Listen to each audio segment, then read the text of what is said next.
Well, here on the Rural Radio Network, I'm Joe Gangwish. We're at the NCBA summer meeting going on in Denver. Going to visit with Philip Ellis from Chugwater, Wyoming. He's the current NCBA president. Philip, lots of topics to talk about while you're at this meeting. You're going to keep pretty busy, aren't you? We will keep real busy. This is our working meeting.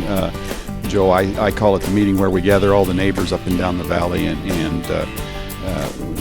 as we work the cattle, we'll work the issues. This is where we adopt our main policy now so that we can have a preparation of our policy book for the next Congress as we even work through the end of this Congress. We also have a time to work through our federation, the joint committees on the authorization requests that will go to the Beef Promotion Operating Committee for promotion and research. So this is really our working meeting, and then everyone can come to San Diego in January for our annual convention, and we'll work there too, but we'll have some more fun. Well, we're not locking on any topics to talk about. Let's talk about some of those that are going on right now. The waters of the U.S. What's the latest on that, and tell us where we're at from NCBA standpoint. Well, we have on July 2nd joined with other agricultural organizations and other resource groups, I think 13, 14 groups, and filed an action in the Galveston court. We've gone to litigation. We hate to have to do this, but we will put our money where our concerns are, and this is such an important concern. You know, we've been working for a year and a half as EPA has rolled out this rule and now adopted the final rule, which will go into effect, that really expands their jurisdiction over waters that are not navigable, were never anticipated in the Clean Water Act, and really could affect my ranch operation on stock ponds, on ditches that they have no business regulating. So we have filed an action to challenge the constitutionality. On that same date, 27 attorney generals of states in a separate but parallel litigation have also challenge the constitutionality. So this is so important. I think our agricultural producers know that, and they've been engaged. We ask you to kind of stay engaged with us and your ag organizations, because we've got to understand, we have to have EPA to understand that this kind of rule, I think, is vague. It hurts our ability to do business. Plus, I just personally think it's bad for the land. It doesn't allow me to plan and do decisions and make changes that will enhance the condition and the stewardship of the land. Give us your thoughts on the fact that we'd heard from a lot of organizations that they really didn't listen to ag's concerns. Do you feel that way? Yes, I do. You know, there was a long comment period, and we discover, and this was reported in the New York Times, not always a friend sometimes to us in the ag region, that they actually utilized campaign techniques to generate those million comments that they said supported the rule, while we generated thousands of comments and tried to engage them in dialogue in agriculture. That didn't happen.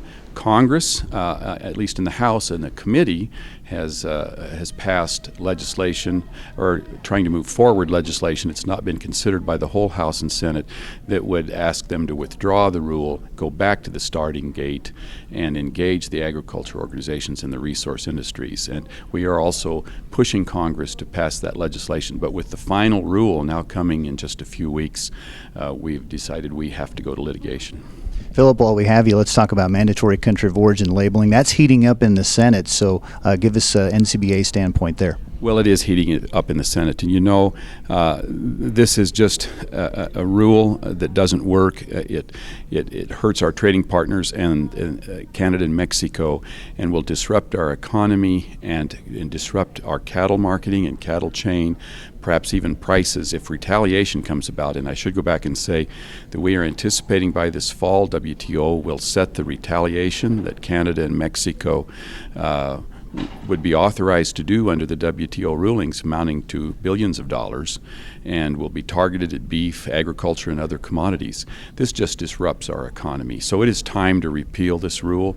Again, another place to go back. We've always supported voluntary country of origin labeling, and I believe our producers can participate in those programs. I have, and be paid a premium. But cool has not shown any benefit to me on the ranch. We've heard from some folks that they seem confident that voluntary could work. So I kind of get that sentiment from you as well. Yes, you know, we've long supported that. There are programs, as I said, I have participated in, that source, that promote our beef and bring it back to the producer. But this is a disruption to trade under the North American Free Trade Agreement. WTA has ruled that way. It's time to repeal this. The House passed by an overwhelming majority legislation to repeal COOL, and now it's time for the Senate to take action, and we're pushing hard there. And we ask people to consider this and to call their senators and ask them to take action to repeal COOL before it goes to retaliation and affects our markets.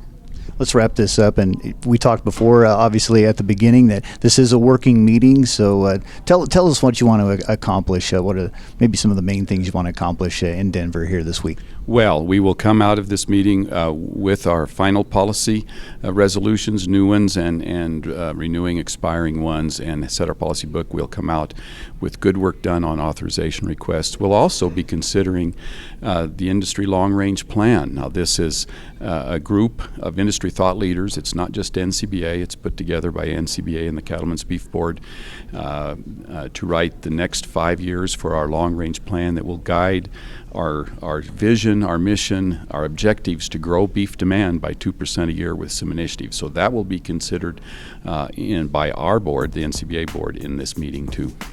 Well, thanks. Good luck this week. You bet. Glad to be here and glad to visit with you. Philip Ellis from Chugwater, Wyoming, current NCBA president. We're at the summer convention going on in Denver for the Rural Radio Network. I'm Joe Gangwish.